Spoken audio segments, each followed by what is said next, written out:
বিদ্যাসাগর নাট্যাংশটি বলাইচাঁদ মুখোপাধ্যায় ওরফে বনফুলের বিদ্যাসাগর জীবনী নাটক থেকে নেওয়া হয়েছে।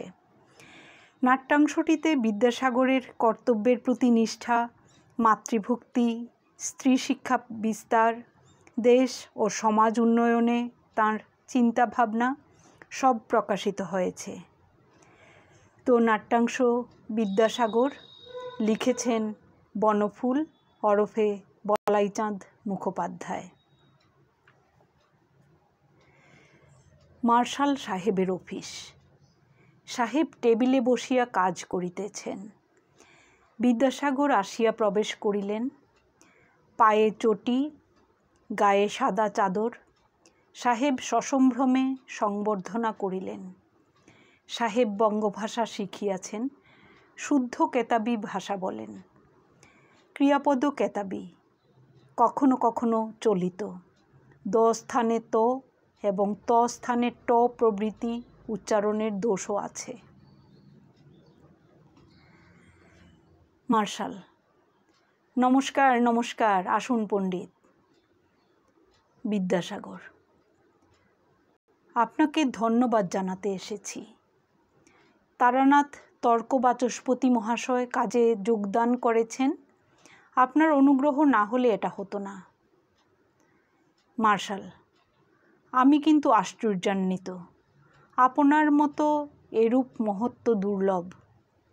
আমি স্থির করিয়াছি আপনাকে সংস্কৃত কলেজের অধ্যক্ষের পদে নিযুক্ত করিবার জন্য যথাসাধ্য চেষ্টা করিব। আপনি স্বীকৃত।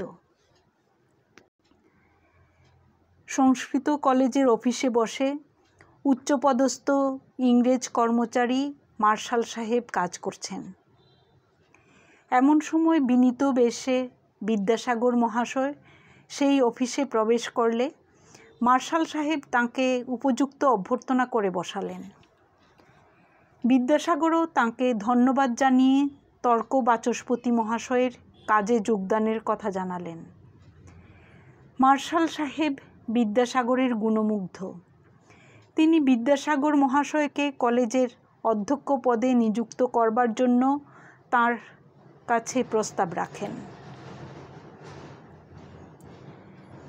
বিদ্যাসাগর: আমি সংস্কৃত কলেজের ছাত্র। আমার অনেক অধ্যাপক যেখানে এখনও শিক্ষকতা করছেন, সেখানে কি আমার...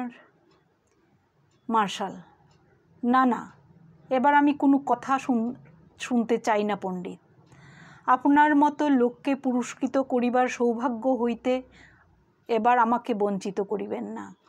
আমি নিজের মতো চলিব। বিদ্যাসাগর: আপনি যদি সত্যিই আমাকে পুরস্কৃত করতে চান তাহলে... মার্শাল সাগ্রহে: উত্তম, বলুন না আপনার অভিপ্রায় কি? বিদ্যাসাগর অধ্যক্ষ পদে নিযুক্ত হবার প্রস্তাবে খুব একটা আগ্রহ দেখালেন না। তখন মার্শাল সাহেব তার ইচ্ছা কি জিজ্ঞাসা করলেন। বিদ্যাসাগর: আমাদের দেশে স্ত্রী শিক্ষা বিস্তারের কোনো কাজে যদি আমাকে লাগিয়ে দেন তাহলে আমি বড় সুখী হই। মার্শাল আনন্দের সহিত: আপনি এখন সংস্কৃত কলেজের প্রিন্সিপাল হন। ক্রমশ নূতন স্কিমে যে ইন্সপেক্টরের পদ সৃষ্টি হইবে তাহাতে নিযুক্ত করিবার চেষ্টা করিব। মিস্টার বিটন আপনার উপর সন্তুষ্ট আছেন। স্ত্রী শিক্ষা বিস্তার সহজেই করিতে পারিবেন। নূতন স্কিমে ইন্সপেক্টরের নূতন বিদ্যালয় স্থাপনের অধিকার থাকিবে। কিন্তু বিদ্যাসাগর মশাই অধ্যক্ষ অপেক্ষা স্ত্রী শিক্ষা বিস্তারের জন্য বেশি আগ্রহ দেখান। মার্শাল সাহেব তাঁকে বলেন যে আগে অধ্যক্ষ পদে যোগদান করে পরে নূতন স্কিমে স্ত্রী শিক্ষা বিস্তারের কাজ করা যাবে। বিদ্যাসাগর: তাহলে তো ভালোই হয়। মার্শাল সহাস্যে: আপনার নিকট আমি আজ কিন্তু একটি অনুরোধ করিতে ইচ্ছুক। বিদ্যাসাগর: কি বলুন? মার্শাল: অনুরোধটি শুনিবার পূর্বে আপনি একটি কথা ভাবিয়া দেখুন। যেসব সিভিলিয়ান ছাত্র আপনার নিকট বঙ্গভাষা অধ্যয়ন করে তাহারা আপন আপন আত্মীয় স্বজন ছাড়িয়া কত দূর দেশ হইতে আসে ভাবিয়া দেখুন। বিদ্যাসাগর এই প্রস্তাবে রাজি হলেন। মার্শাল সাহেব হেসে হেসে বলতে থাকলেন, অনেক সিভিলিয়ান ছাত্র অনেক দূর দূরান্ত থেকে নিজেদের আত্মীয় স্বজন ছেড়ে বাংলা ভাষা শিক্ষালাভের জন্য আপনার কাছে আসেন। বিদ্যাসাগর, তা তো জানি। মার্শাল, আরও ভাবিয়া দেখুন, তাহারা চাকুরি করিবার জন্য কত কষ্টে সমুদ্র পার হইয়া এই গরম দেশে আসে। আপনি যদি তাহাদের প্রতি সদয় না হন তবে বেচারীরা মারা যায়। এই আমার অনুরোধ। বিদ্যাসাগর অনুরোধের তাৎপর্য বুঝিতে না পারিয়া বিস্মিত হইলেন। আমি তো যথাসাধ্য চেষ্টা করি তাদের সাহায্য করতে। আমার অধ্যাপনায় কি আপনারা সন্তুষ্ট নন? বিদ্যাসাগর বললেন, এটা তিনি জানেন। মার্শাল সাহেব বলতে লাগলেন, এইসব সিভিলিয়ান ছাত্ররা কত কষ্ট করে চাকুরি করবার জন্য সমুদ্র পার হয়ে এই গরম দেশ ভারতবর্ষে আসে। আপনি তাদের প্রতি একটু দয়ালু হলে ভালো হয়। অবাক হয়ে বিদ্যাসাগর মশাই বললেন যে তিনি তার যতটুকু সাধ্য আছে ততটুকু তিনি তার ছাত্রদের দিতে চেষ্টা করেন।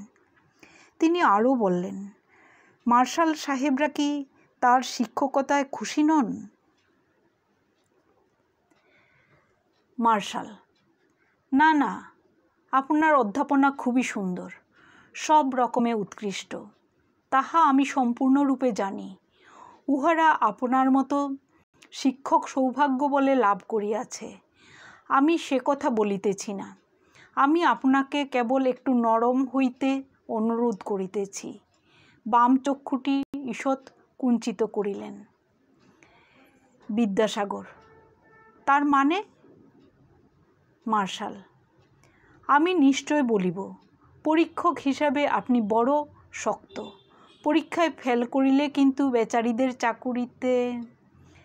বিদ্যাসাগর, যে পাশ করিবার উপযুক্ত নয় তাকে আমি কি করে পাশ করিয়ে দেব? মার্শাল, উহাদের অবস্থা চিন্তা করিয়া একটু যদি। মার্শাল সাহেব উত্তর দিলেন, বিদ্যাসাগরের মতো এমন শিক্ষক পাওয়া তো ভাগ্যের ব্যাপার, কিন্তু অধ্যাপক ও পরীক্ষক হিসাবে তিনি একটু শক্ত। অর্থাৎ তিনি উত্তরপত্র সঠিকভাবে যাচাই করে ছাত্রদের নম্বর দিতেন। এতে অনেক সিভিলিয়ান ছাত্ররা পাশ করতে পারত না এবং চাকরি হওয়ার সম্ভাবনাও তাদের থাকতো না। সেজন্য সাহেব বিদ্যাসাগর মশাইকে এইসব ছাত্রদের প্রতি একটু নরম হতে অনুরোধ করেন। উত্তরে তিনি স্পষ্ট জানান, যার যোগ্যতা নেই তাকে পাশ করাতে তিনি পারবেন না। বিদ্যাসাগর, ওটি আমার দ্বারা হবে না। আপনারা অন্য লোক দেখতে পারেন তাহলে। আপনারা অন্য লোক দেখুন তাহলে। মার্শাল সশব্যস্তে, না না না, আপনি অন্য কিছু মনে করিবেন না। ইহা শুধু অনুরোধ মাত্র। আপনি যদি রক্ষা করিতে না পারেন আমি মোটেই দুঃখিত হইব না। বিদ্যাসাগর, যার যোগ্যতা নেই তাকে পাশ করানো মানে বিশ্বাসঘাতকতা করা, তা আমি পারব না। বিদ্যাসাগর মশাই বললেন, যে পাশ করার উপযুক্ত নয় তাকে পাশ করানো তাঁর পক্ষে সম্ভব নয়। এমনকি কোনো অবস্থাতেই তিনি তা পারবেন না। দরকার হলে সাহেবরা অন্য লোক দেখতে পারেন, কারণ তিনি ছাত্রদের সাথে বিশ্বাসঘাতকতা করতে পারবেন না। মার্শাল সাহেব সাথে সাথে বললেন যে এটা শুধুমাত্র অনুরোধ ছিল, অনুরোধ রক্ষা না করলেও কোনো অসুবিধা নেই। মার্শাল, বেশ, আপনার অভিরুচি অনুসারেই চলুন। আমি এ বিষয়ে আর কিছু বলিতে চাই না। উভয়েই কিছুক্ষণ নীরব রহিলেন। বিদ্যাসাগর: আমিও আপনার কাছে একটা অনুরোধ নিয়ে এসেছি। মার্শাল: কি বলুন? বিদ্যাসাগর: ছুটি চাই। আমার ভাইয়ের বিয়ে, মা বাড়ি যেতে লিখেছেন। মার্শাল: ছুটি কতদিনের? বিদ্যাসাগর: অন্তত 3-4 দিনের। মার্শাল: তা তো এখন অসম্ভব। কলেজের কাজকর্ম চলিবে কিরূপে? মার্শাল সাহেব বিদ্যাসাগর মশাইকে বললেন তিনি তার ইচ্ছানুসারে চলতে পারেন, এই ব্যাপারে তিনি আর কিছু বলবেন না। দুজনেই কিছুক্ষণ নীরব রইলেন। তারপর বিদ্যাসাগর মশাই 3-4 দিনের জন্য ছুটি চাইলেন, ভাইয়ের বিয়ে এবং তার মা বাড়ি যেতে বলেছেন বলে। কিন্তু কলেজের কাজের কথা ভেবে মার্শাল সাহেব ছুটি দিতে নারাজ হলেন, অর্থাৎ রাজি হলেন না। বিদ্যাসাগর: কিন্তু আমাকে যেতেই হবে। বিয়ে ছাড়া আমার নিজেরও একটু দরকার আছে বাবা মায়ের কাছে। মার্শাল: খুব জরুরি? বিদ্যাসাগর: হ্যাঁ, জরুরি। তাদের জিজ্ঞাসা না করা পর্যন্ত আমি একটা কাজে হাত দিতে পারছি না। মার্শাল বিস্মিত: আপনি কি এখনো সকল কার্য তাহাদের অনুমতি অনুসারে করেন? বিদ্যাসাগর: সকল কার্য করি না, কিন্তু এ কাজটিতে হাত দেবার আগে আমি তাদের পরামর্শ নিতে চাই। মার্শাল: এমন কি কাজ? বিদ্যাসাগর মশাই বললেন তাকে বাড়ি যেতেই হবে, কারণ বিয়ে ছাড়াও তার মা বাবার সাথে কিছু কাজের কথা আছে এবং সেই কাজে তাদের অনুমতি নিতে হবে। মার্শাল সাহেব বললেন, এমন কি কাজ যার জন্য তাকে কলেজ ছেড়ে বাড়ি যেতে হবে? বিদ্যাসাগর: বিধবা বিবাহ। মা বাবা যদি আপত্তি না করেন তাহলে এ নিয়ে আন্দোলন করব আমি। বিধবা বিবাহের শাস্ত্রীয় প্রমাণাদি আমি আগেই বাবার কাছে লিখে পাঠিয়েছি, তিনি এখনও কোনো উত্তর দেননি। মার্শাল: আপনার এ চেষ্টা খুবই প্রশংসনীয়, কিন্তু ডাকযুগেই তো আপনি তাদের উত্তর পেতে পারবেন। বিদ্যাসাগর: না, আমি এর জন্য ছুটি চাইছি না। আমার ভাইয়ের বিয়ে, সেই জন্যই ছুটি চাই। মার্শাল: আমি খুবই দুঃখিত, ছুটি দেওয়া চলিবে না, কাজের বড়ই ক্ষতি হইবে। বাহিরে ঢং ঢং করিয়া ঘণ্টা বাজিল। বিদ্যাসাগর উঠিলেন। দয়ারসাগর বিদ্যাসাগর বললেন, বিধবা বিবাহ নিয়ে তিনি কাজ করতে চান এবং তা নিয়ে তিনি তার বাবাকে লিখে পাঠিয়েছেন, কিন্তু বাবার উত্তর এখনও আসেনি। মার্শাল সাহেব এই কাজের উদ্যোগের প্রশংসা করলেন এবং বললেন কাজটি তিনি যেন ডাকযোগেই করেন, কারণ কলেজের কাজের কোনো ক্ষতি যাতে না হয়। ঘণ্টা বাজল। বিদ্যাসাগর উঠলেন।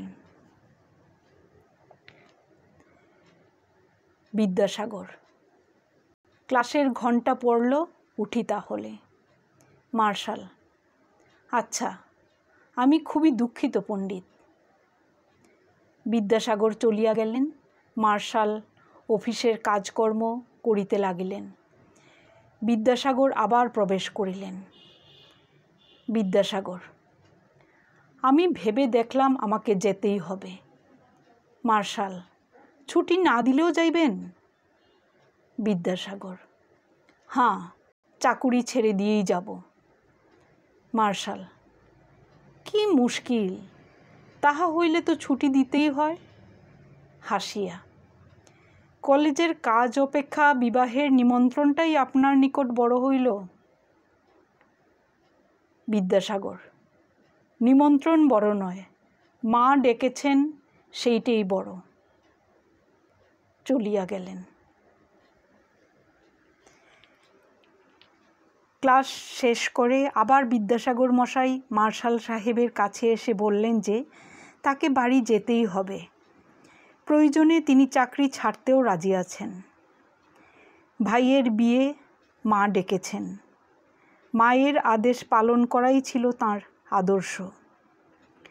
শেষ পর্যন্ত মার্শাল সাহেব তাঁর ছুটি মঞ্জুর করলেন। শেষ হলো নাট্যাংশ বিদ্যাসাগর। ধন্যবাদ।